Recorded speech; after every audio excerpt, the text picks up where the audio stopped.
श्री दुर्गा सप्तशती दूसरा अध्याय। ऋषि बोले, प्राचीन काल से देवी देवता तथा दैत्यों में पूरे 100 वर्ष तक युद्ध होता रहा।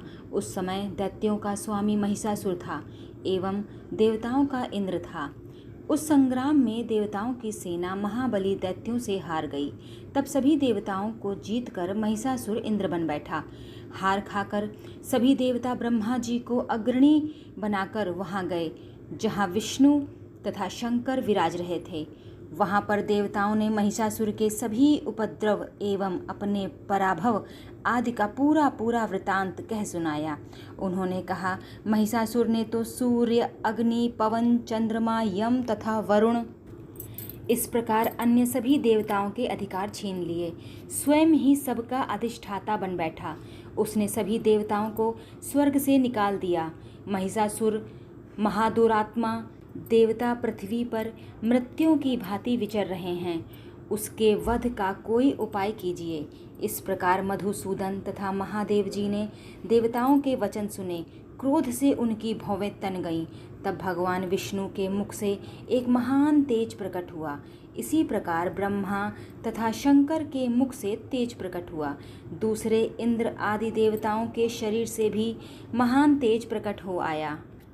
सभी तेज मिलकर एक हो गए। वह तेज पुंज इतना उग्र था जैसे कि जलता हुआ पहाड़ हो। देवताओं ने देखा कि उसकी ज्वालाएं सभी दिशाओं में फैल रही हैं। जब वह एक हुआ तो नारी के रूप में आ गया। उसके प्रकाश से तीनों लोक भर गए। महादेव जी के तेज से उसका मुख प्रकट हुआ। यम के तेज से उसके केश हुए। विष्णु के तेज से उस देवी की भुजाएं प्रकट हुईं। चंद्रमा से दोनों स्तन, इंद्र के तेज से उसका कटी प्रदेश, वरुण के तेज जंघा व उरुस्थल, पृथ्वी के तेज से नितंबों का प्रादुर्भाव हुआ। ब्रह्मा के तेज से दोनों चरण, सूर्य के तेज से चरणों की उंगलियां, वसुओं के तेज से हाथों की उंगलियां, कुबेर के तेज से नासिका का आविर्भाव हुआ। उसके दांत प्रजापति के तेज से प्रकट हुए। अग्नि के तेज से 3 नेत्र हुए। संध्याओं के तेज से दोनों भौवें, वायु के तेज से दोनों कान उत्पन्न हुए। इसी प्रकार दूसरे देवताओं के तेज द्वारा भगवती का प्रादुर्भाव हुआ। तब समस्त देवताओं के तेज पुंज से प्रकट हुई देवी जी को देखकर महिषासुर से पीड़ित सभी देवता प्रसन्न हुए। महादेव ने देवी को अपने त्रिशूल से शूल निकालकर दे दिया। श्री विष्णु जी ने अपने सुदर्शन चक्र प्रकट करके दिया। वरुण ने शंख तथा अग्नि ने उसे शक्ति दी। मारुत ने उन्हें धनुष दिया तथा बाणों से भरपूर 2 तरकश दिए गए। देवराज इंद्र ने अपने वज्र से वज्र पैदा करके दिया। फिर सहस्त्र नेत्र इंद्र ने ऐरावत हाथी से घंटा दिया। यमराज ने कालदंड से दंड प्रदान किया। सागरपति ने रुद्राक्ष माला अर्पित की। ब्रह्मा ने कमंडल भेंट किया। सूर्य ने भगवती के भी रोमकूपों में अपनी किरणें प्रदान की। काल ने तलवार और उत्तम ढाल अर्पण की। क्षीर सागर ने हार तथा कभी न पुराने होने वाले 2 वस्त्र भेंट किए। इसी प्रकार चूड़ामणि, दिव्य कुंडल तथा 2 कड़े भी भेंट किए तथा चमकता हुआ अर्धचंद्र, सभी भुजाओं के लिए बाजूबंद, चरणों के लिए नुपुर और कंठ के लिए सर्वोत्तम कंठुला भेंट किया गया। इसी प्रकार सभी उंगलियों के लिए जड़ित मुद्रिकाएं प्रदान की। विश्वकर्मा ने निर्मल परशु भेंट किया और अनेक रूपों वाले अस्त्र, अभेद कवच, मस्तक तथा गले में धारण करने के योग्य कभी न कुम्हलाने वाली कमलों की माला दी। जलधि ने उसे बहुत सुंदर कमल दिया।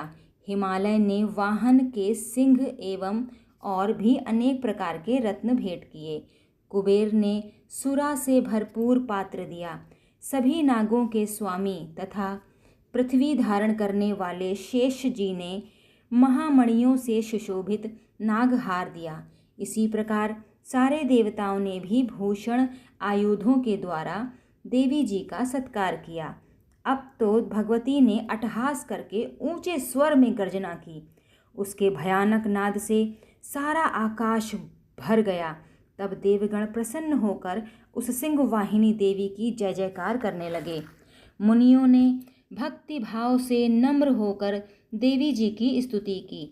इधर देवताओं के शत्रुओं ने सारी त्रिलोकी को क्षोभग्रस्त देखा। तब वे अपनी सारी सेना को कवच आदि से तैयार कराकर अस्त्र शस्त्र लेकर झट उठ खड़े हुए। महिषासुर क्रोध में आकर बोला, अरे यह क्या हो रहा है? इतना कहकर सभी दैत्यों के साथ घिरकर उस सिंहनाद की ओर भागा।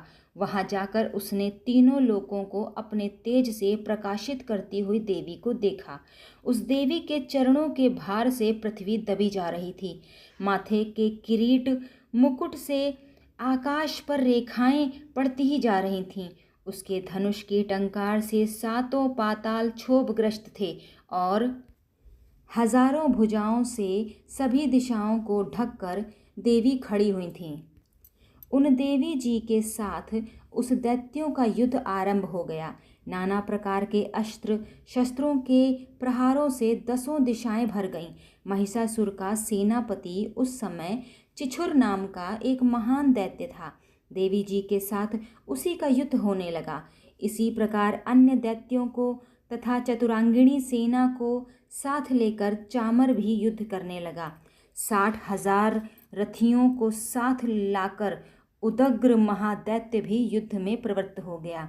महाहनु दैत्य 5 करोड़ रथियों के साथ युद्ध में आ गया। 60 लाख राथियों से आवृत वाशकल दैत्य युद्ध में उतर पड़ा। पारिवारित दैत्य हाथी एवं घोड़ों के अनेक सवारों के समूह से घिरा हुआ रथियों को साथ लाकर देवी जी के साथ युद्ध करने लगा। उस रणांगन में स्वयं महिषासुर भी रथों, हाथी एवं अश्वों की सेनाओं से घिरा खड़ा था। तोमर, भिंदीपाल, शक्ति, मूसल, परशु, पट्रीटस, खंग आदि शस्त्रों से युद्ध में देवी जी के साथ युद्ध करने लगे। कुछ दैत्यों ने देवी जी पर शक्तियां छोड़ी एवं दूसरों ने पाश फेंके। तब चंडिका देवी ने अस्त्र शस्त्रों की वर्षा करके उन्हें तोड़ डाला। इधर देवी जी का वाहन सिंह भी क्रोध में आ गया। अपने गर्दन के बाल हिलाता हुआ दैत्यों की सेना में इस प्रकार घूमने लगा जैसे कि वन में अग्नि फैलती ही जा रही हो। उस युद्ध भूमि में युद्ध करती हुई अंबिका ने जितने श्वास छोड़े वे ही झटपट सैकड़ों हजारों गणों के रूप में परिणत हो गए। प्रकट होकर उन गणों ने खंग, भिंदीपाल, परशु, पट्रीटस आदि शस्त्रों से युद्ध प्रारंभ कर दिया। देवी जी की शक्ति से वृद्धि पाकर वे गण दैत्यों का नाश करने लगे। साथ में दूसरे गण नगाड़े, शंख आदि बजाने लगे। महती प्रसन्नता देने वाली उस युद्ध रूप उत्साह में कुछ एक ने मृदंग बजाए। तब देवी जी ने त्रिशूल, गदा और शक्तियों की वर्षा से तलवार आदि शस्त्रों से सैकड़ों महान असुर मार डाले और दूसरे कितने एक दैत्यों को घंटा के भयप्रद नाद से मूर्छित करके मार गिराया। मरे दैत्यों को पाश से बांधकर पृथ्वी पर घसीट डाला। कितनों तो गदा की चोट से घायल होकर पृथ्वी पर सो गए। मूसलों के प्रहार से कई एक रुधिर वमन करने लगे एवं कई एक शूल द्वारा वक्ष स्थल फट जाने से पृथ्वी पर सो गए। कितने एक दैत्य बाणों की वर्षा द्वारा युद्ध करने वाले शत्रु प्राण छोड़ने लगे।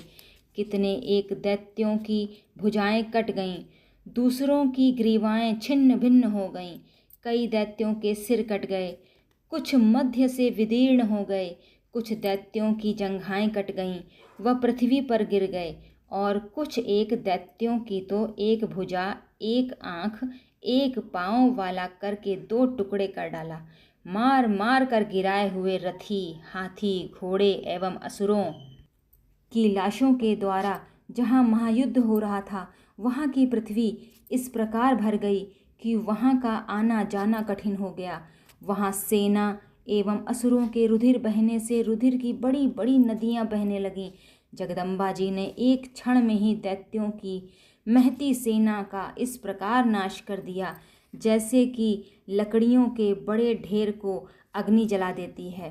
देवी का वाहन सिंह अपने बालों को छटकाता हुआ बड़ी गर्जना करता हुआ दैत्यों के शरीर से मानो प्राण ही चुन रहा हो, इस प्रकार घूमने लगा। देवी जी के उन गणों ने महाअसुरों के साथ बड़ा युद्ध किया, जिससे देवता प्रसन्न होकर आकाश से पुष्पों की वर्षा करने लगे। दूसरा अध्याय समाप्त हुए। बोलो जगदम्बा माँ की जय।